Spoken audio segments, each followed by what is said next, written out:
अस्सलाम वालेकुम। इससे प्रीवियस लेक्चर में हमने इंडिपेंडेंट और डिपेंडेंट क्लॉज के बारे में पूछा था, बात की थी। और मैंने ये भी कहा था कि इस सीरीज में हम क्लॉज को डिटेल से डिस्कस करेंगे। तो ये वाला जो वीडियो लेक्चर है ये सिर्फ एडजेक्टिव क्लॉज, रिलेटिव क्लॉज के मुतल्लिक है। और रिलेटिव क्लॉज की जो सब टाइप्स हैं, जिसको रिस्ट्रिक्टिव और नॉन रिस्ट्रिक्टिव क्लॉज कहा जाता है, उसके बारे में हम इसमें बात करेंगे। तो अपने लेक्चर का आगाज करते हैं, देखते हैं कि ये रिलेटिव या एडजेक्टिव क्लॉज क्या होती है। तो पहले ये समझ लीजिए कि क्लॉजेस की कितनी टाइप्स होती हैं। इसका कोई ऐसा रूल नहीं है कि पांच होती हैं, छह होती हैं, चार होती हैं। कुछ पांच कहते हैं, कुछ छह कहते हैं, कुछ इसको चार में डिवाइड करते हैं। तो बहरहाल आपको एक ओवरव्यू में तौर पे मैं दिखा देता हूँ कि मेजर जो क्लॉजेज हैं वो इसकी नाउन क्लॉज, एडजेक्टिव क्लॉज और एडवर्ब क्लॉज हैं।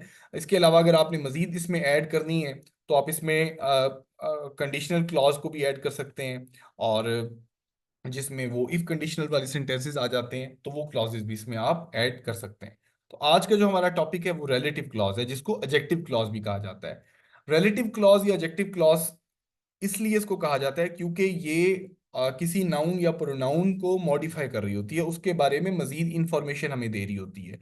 ठीक है। तो और दूसरी बात, इसको रिलेटिव इसलिए कहा जाता है कि ये अपने से पहले आने वाले नाउन को इशारा करके उसके बारे में इंफॉर्मेशन दे रही होती है। तो ये इसके बारे में हम रिलेटिव क्लॉज के बारे में एक्सरसाइजेस भी देखेंगे, और रिलेटिव क्लॉजेस की जो टाइप्स हैं, रिस्ट्रिक्टिव नॉन रिस्ट्रिक्टिव क्लॉज, उसके बारे में भी बात करेंगे। याद रखें कि जो रिलेटिव क्लॉज है वो हमेशा रिलेटिव प्रोनाउन से शुरू होगी या रिलेटिव एडवर्ब से शुरू होगी। तो रिलेटिव प्रोनाउन क्या है? हु, जिसे, हुज, विच, कौन, दैट वगैरह। तो या फिर आपके सामने जो है वो रिलेटिव एडवर्ब, जिसमें व्हेन, व्हाई या वेयर वगैरह शामिल हैं। तो ये इनकी निशानी है कि ये रिलेटिव क्लॉज इससे शुरू होगी। दूसरी बड़ी निशानी ये है रिलेटिव क्लॉज की कि रिलेटिव क्लॉज अपने से पहले आने वाले नाउन के बारे में इशारा दे रही होती है, मॉडिफाई कर रही होती है, इंफॉर्मेशन दे रही होती है उसके बारे में। ठीक है। अब जरा आप मिसाल के तौर पर देख सकते हैं कि ये जो रिलेटिव क्लॉज या नाउन क्लॉज या एडवर्बियल क्लॉज है, ये सारी की सारी सब टाइप्स हैं किसकी? आपके सामने देख लें, डिपेंडेंट क्लॉज की। तो जितनी भी एडवर्ब क्लॉज, एडजेक्टिव क्लॉज या नाउन क्लॉज हैं, ये एग्जांपल हैं किसकी? डिपेंडेंट क्लॉज की। तो चलते हैं आगे जाकर एग्जांपल्स देखते हैं। मिसाल के तौर पर, the boy who stole the bike is at the door. अब आप ये रिलेटिव प्रोनाउन जो हु है, मोस्ट कॉमनली यूज प्रोनाउन है, ये मॉडिफाई कर रहा है, इसकी तरफ इशारा कर रहा है, यानी उसकी तरफ इशारा कर रहा है। ठीक है। तो ये एक रिलेटिव प्रोनाउन है। ठीक है। The boy who stole the bike is at the door. अब आपने ये देखा कि ये जो हु स्टोल द बाइक है, ये वाली जो क्लॉज है, जिसको हम रिलेटिव क्लॉज या एडजेक्टिव क्लॉज कहते हैं, और रिलेटिव प्रोनाउन से ये शुरू हो रही है, ये इंफॉर्मेशन दे रही है। तो जो, अगर हम इस इंफॉर्मेशन को निकाल दें, डिलीट कर दें, फर्ज करें ये डिलीट कर रहा हूं मैं, यहाँ पे कुछ भी नहीं लिखा हुआ, और मैं यहाँ पे ये पढ़ रहा हूँ कि the boy is at the door, तो आपको कोई पता नहीं चलेगा कौन सा लड़का डोर पर है। तो इसलिए इस बच्चे के बारे में इंफॉर्मेशन देना जरूरी है कि भाई जिसने बाइक चोरी किया वो दरवाजे पे मौजूद है। यानी जो इंफॉर्मेशन जब किसी जुमले में देना मकसूद हो, लाजमी हो, तो उसको हम फिर क्या कहेंगे? रिस्ट्रिक्टिव क्लॉज, और रिस्ट्रिक्टिव क्लॉज कहेंगे। मजीद इसके बारे में जाके पढ़ते हैं। फिलहाल अब सिर्फ ये समझ लीजिए कि रिलेटिव क्लॉज वो वाली क्लॉज होगी जो अपने से पहले आने वाले नाउन के बारे में हमें इंफॉर्मेशन देती है, नाउन या प्रोनाउन के बारे में हमें इंफॉर्मेशन फराहम करती है। चलें आगे चल के एग्जांपल्स देखते हैं। हु, होम और हु से शुरू होने वाली मिसालें कौन सी हैं? The man who is wearing a blue hat is my uncle. अब आपने देखा कि ये जो है वो इशारा कर रहा है इसके मुतालिक। The book whom she recommended was fascinating, the artist whose work we admired as a new exhibit. तो आपने देखा कि सारी रिलेटिव क्लॉज जो हैं, मिसालें हैं इस सेंटेंस में। इसी तरह विच या दैट में शुरू, the car which broke down is still in the garage, यहाँ पर the movie that won the award. अब ये सारी जो है ना, आपको जो नजर आ रही है, ये रिस्ट्रिक्टिव क्लॉज हैं।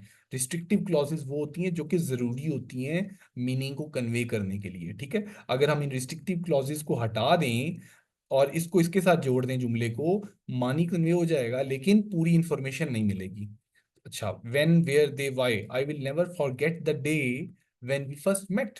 अच्छा, this is the place where we had our first date, she did not explain the reason why she left early. ठीक हो गया। तो ये आपके सामने एडजेक्टिव क्लॉज हैं या रिलेटिव क्लॉज हैं। तो ये आपको समझ आ जानी चाहिए कि रिलेटिव क्लॉज या एडजेक्टिव क्लॉज किन वर्ड्स के साथ शुरू होती है, रिलेटिव प्रोनाउन के साथ शुरू होती है, और किनको मॉडिफाई करती है। अब हम बात करेंगे रिलेटिव क्लॉज की मजीद एग्जांपल्स के बारे में। रिलेटिव क्लॉज जो है वो अब आप देख लें कि यहाँ पर देख रहे रिलेटिव प्रोनाउन के साथ शुरू हो रही है, और एग्जाम्पल्स आपको खुद समझ आ रही है। I want to adopt a dog which I will bring with me wherever I go. ठीक हो गया, which I will bring with me. ठीक हो गया। ये एक इसमें और भी आके सब टाइप क्लॉज हमें इसके अंदर नजर आ जाती है। The lady whose hair is in bus is so beautiful. अब ये सारी की सारी आपको रिस्ट्रिक्टिव क्लॉजेज नजर आ रही है यहाँ पर, ये भी देखें जरा। अच्छा, I want to talk to the students whom I want earlier. ठीक हो गया। तो ये आपके सामने रिलेटिव क्लॉज की मिसालें। अब रिलेटिव क्लॉज को मजीद रिस्ट्रिक्टिव और नॉन रिस्ट्रिक्टिव क्लॉज में कैसे डिफाइन करते हैं वो भी हम जरा देखते हैं। रिस्ट्रिक्टिव, रिस्ट्रिक्टिव अब यूं समझ लें कि ऐसी चीज जो लाजमी हो, ऐसी क्लॉज जो कि इसेंशियल हो मीनिंग के बारे में, मीनिंग कन्वे करने के बारे में। मिसाल के तौर पर आपने एक तहकीकाती पेपर लिखा, ठीक है, द पेपर, और उसके बाद आपने लिखा the paper that I have just finished is due tomorrow. ठीक हो गया। That I have just finished ये आपकी रिस्ट्रिक्टिव रिलेटिव क्लॉज है। अगर आप इसको हटा देंगे और सिर्फ इस वाले वर्ड को इसके साथ जोड़ देंगे कि the paper is due tomorrow, तो कोई समझ नहीं आएगी कौन सा पेपर, किस चीज का पेपर, अरबी का पेपर, इस्लामियात का पेपर या मैथमेटिक्स का पेपर। तो दैट्स वाई आपने ये बीच में रिस्ट्रिक्टिव क्लॉज ऐड की टू गिव मोर इंफॉर्मेशन या इसेंशियल इंफॉर्मेशन। तो इसलिए हमें बात समझ आ गई। आगे चेक करें। The employees whose work this afternoon are late. The employees who work this afternoon, वो वाले मुलाजिम जो दोपहर के वक्त काम करते हैं, ठीक है, वो लेट हैं। एक और निशानी आप चेक करें कि ऐसे ये तो इंफॉर्मेशन भी, इसेंशियल इंफॉर्मेशन भी प्रोवाइड करती है। दूसरा, रिस्ट्रिक्टिव क्लॉजेज में कोमा नहीं लगे होते, जबकि नॉन रिस्ट्रिक्टिव क्लॉज में रिलेटिव प्रोनाउन से पहले भी और क्लॉज खत्म होने के बाद में भी कोमा लगता है। चलें आप देखते हैं नॉन रिस्ट्रिक्टिव क्लॉज क्या होती है। नॉन रिस्ट्रिक्टिव क्लॉज वो क्लॉज होती है जो कि इसेंशियल नहीं होती मीनिंग को, अगर उसको हटा दिया जाए, डिलीट कर दिया जाए, तो पूरी की पूरी बात समझी जा सकती है। चलें ये जुमला पढ़ें। The final manuscript which was well formatted was submitted on time. चलें अब इसको अब डिलीट कर दें, ये वाली को, और इस पूरे जुमले को दोबारा से पढ़ने की कोशिश करें। The final manuscript was submitted on time. तो आपको समझ आ गई भाई कि फाइनल जो मुसविदा है रिसर्च का या किसी चीज का, वो जमा हो चुका है वक्त पर। लेकिन अब इसमें चूंकि नॉन रिस्ट्रिक्टिव क्लॉज ऐड करके एडिशनल इंफॉर्मेशन दी गई है जो कि नॉन इसेंशियल है, ठीक है, गैर अहम है, तो अब फिर कोमा लगेगा यहां पर। The final manuscript which was well formatted was submitted on time. समझ आ गई। अगली मिसाल देखें। The women whoever was she was left yesterday morning। तो यहां पर नॉन इसेंशियल इंफॉर्मेशन दी गई है हमें, जो कि जरूरी भी नहीं थी, ना भी दी जाती तो ठीक था। मिसाल के तौर पर अगर मैं इस जगह पे खातून का नाम लिख दूं और मैं कहूं, नाम हटा के मैं लिख दूं मिस सारा लेफ्ट यस्टरडे मॉर्निंग, तो फिर मुझे इस क्लॉज को हटाने की कोई जरूरत नहीं है। फिर जो है वो ये जो इंफॉर्मेशन एक्स्ट्रा बीच में दी हो गई ये भी नॉन इसेंशियल होगी, और मैंने नाम चूंकि मेंशन कर दिया है तो फिर जरूरत नहीं है उस नॉन इसेंशियल क्लॉज को बीच में ऐड करने की। तो ये नॉन रिस्ट्रिक्टिव क्लॉज कहलाई जाएगी। तो आपको समझ आ जानी चाहिए कि जब भी आप देखिए कोई गैर अहम चीज को बीच में इंसर्ट करके बताई जा रही बात, तो वो नॉन रिस्ट्रिक्टिव क्लॉज है, जिसके ये नहीं वजूद होना इतना जरूरी नहीं है। और मिसालें भी चेक करें। अब ये देखें। अब boy who went to my school won the lottery. ठीक है। अब ये जो who went to my school, ये जो रिलेटिव क्लॉज है, ये जो है बेसिकली एडजेक्टिव क्लॉज या रिलेटिव क्लॉज ये आइडेंटिफाई कर रही है इस बॉय को। ठीक है, वॉन द लॉटरी। अब नीचे वाली एग्जांपल देखें। Mister Carroll who went to my school won the lottery. अगर आप इसको हटा दें, इसको डिलीट कर दें आप, अब वो वॉन द लॉटरी, और इसको पढ़ने की कोशिश करें इसको इसके साथ जोड़ के, तो आपको कोई चीज मिसिंग नजर आएगी कि कोई चीज मिसिंग है कि कौन से लड़के ने लॉटरी जीती। आपको अभी मजीद इंफॉर्मेशन चाहिए, तो इसलिए बीच में ये रिस्ट्रिक्टिव क्लॉज को ऐड कर दिया गया है, ठीक है, ताकि आपको मुकम्मल इंफॉर्मेशन मिल सके। दूसरी बड़ी निशानी देखें कि रिस्ट्रिक्टिव क्लॉज जब ऐड होती है तो कोमा नहीं लगता यहां पर। ठीक है। अब नीचे वाली मिसाल चेक करें। मिस्टर कैरोल, यानी आप उस शख्स को जानते हैं या आपको इन्फॉर्मेशन पता है, वॉन द लॉटरी, यानी इन्फॉर्मेशन मिल चुकी है कि मिस्टर कैरोल ने लॉटरी जीती है। तो अगर हम इसको डिलीट भी कर दें बीच में, तो हमें तो पूरी बात पता चल गई है। लेकिन इसके अंदर नॉन रिस्ट्रिक्टिव एलिमेंट यानी नॉन इसेंशियल एलिमेंट डाल दिया गया है, ठीक है, जिसको नॉन रिस्ट्रिक्टिव रिलेटिव क्लॉज कहते हैं। एडिशनल इंफॉर्मेशन डाली गई है विच वॉज नॉट नेसेसरी, लेकिन अब हमें आइडेंटिफाई करना है कि भाई ये कौन सी क्लॉज है, ये नॉन रिस्ट्रिक्टिव क्लॉज है। और आपने देखा यहाँ पर कोमा भी ऐड किए गए हैं। तो मेरे ख्याल में अब आपको रिस्ट्रिक्टिव और नॉन रिस्ट्रिक्टिव क्लॉज के बारे में पता चल गया होगा। अब मजीद एग्जांपल देखें। नॉन रिस्ट्रिक्टिव क्लॉज ऐसी क्लॉज जो कि अहम नहीं है, गैर अहम इंफॉर्मेशन ऐड कर रही है। मार्क, एक शख्स का नाम, मार्क स्प्रिंटेड आफ्टर द बस, यानी आपको पता है मार्क बस के पीछे जो है उसने जो है वो स्प्रिंट किया, तो आपको पता चल गया। लेकिन अगर उसके अंदर who claim to have a limp, ये इंफॉर्मेशन ऐड कर दी गई है जो कि नॉन इसेंशियल थी, ठीक है, तो एडिशनल इंफॉर्मेशन की है, लेकिन मार्क को आइडेंटिफाई नहीं करती, तो इसको हम क्या कहेंगे?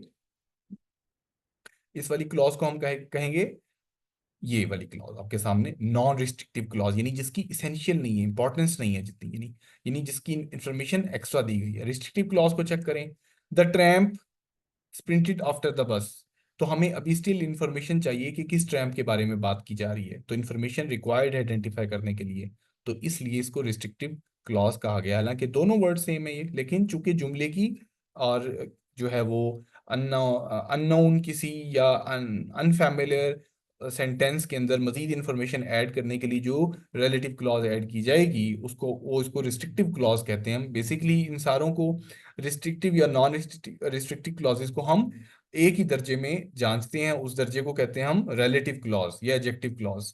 तो इनकी मजीद सब टाइप्स हैं आपके सामने, अब आप देख सकते हैं कि रिलेटिव क्लॉज के अंदर नॉन रिस्ट्रिक्टिव और रिस्ट्रिक्टिव क्लॉज क्या है और उसको हम कैसे आइडेंटिफाई करेंगे।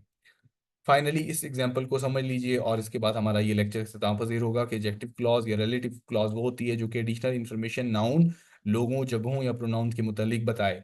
आई यूज टू लिव इन कैटमायो, अब कैटोमायो से बाद हमने एक रिलेटिव प्रोनाउन लगाया जो कि इसको बता रहा है which is in the south of Ecuador, तो ये रिलेटिव क्लॉज आपकी बन गई। इसी तरह Tom Hank is an actor who starred in Forrest Gump, तो ये आपके सामने who starred in Forrest Gump, तो यहाँ पे अब ये जो हु जो है इशारा कर रहा है एक्टर की तरफ। और एक और आपने निशानी क्या नोट की है यहाँ पर कि कोमा कहाँ पर लगेगा?